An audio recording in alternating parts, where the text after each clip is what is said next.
Olá a todos!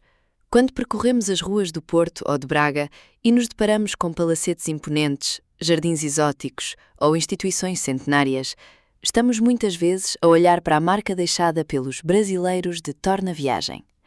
Hoje, vamos analisar como estes imigrantes financiaram e impulsionaram a modernização de Portugal na viragem do século XX.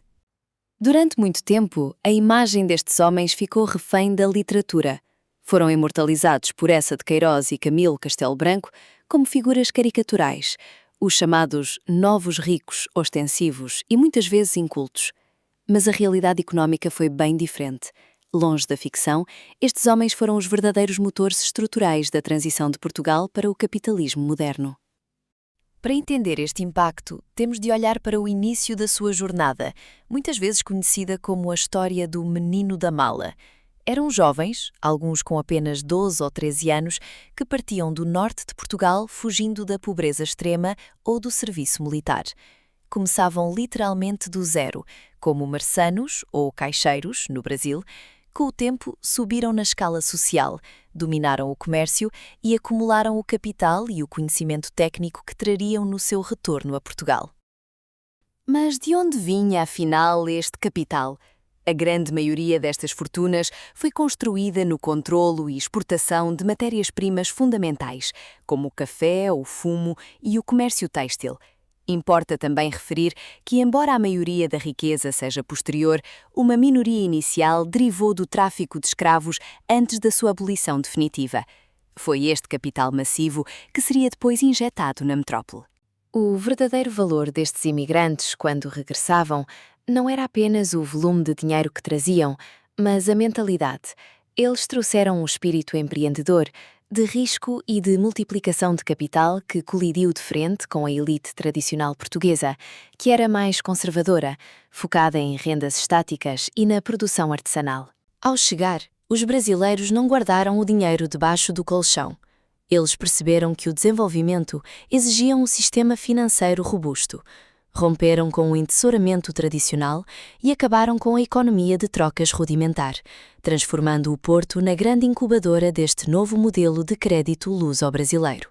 As instituições financeiras que marcaram a nossa história recente nasceram diretamente deste capital. O exemplo mais icónico é o de António Cupertino de Miranda, que transformou uma simples casa de câmbios no colossal Banco Português do Atlântico. Este investimento multiplicou-se e garantiu também a expansão do Banco Comercial do Porto e do Banco União. Antes desta injeção de capital, a nossa indústria era quase artesanal.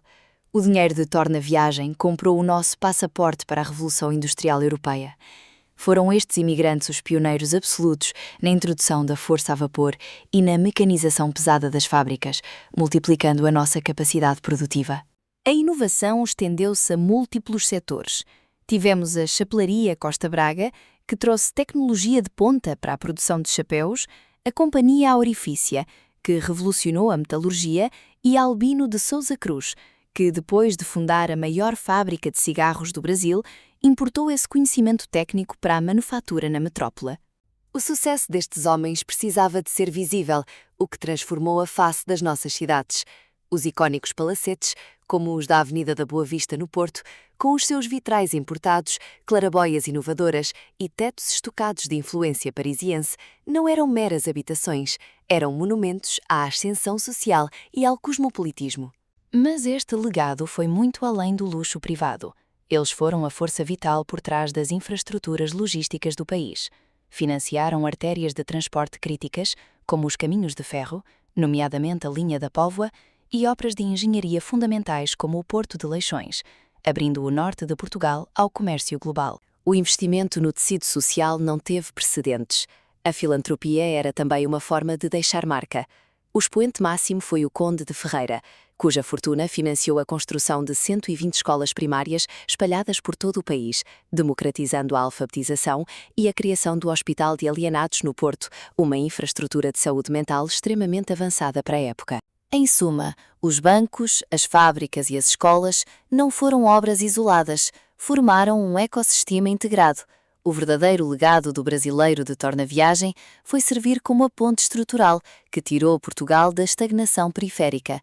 O capital acumulado no Atlântico foi literalmente a peça que faltava para nos ligar à rota do progresso capitalista europeu.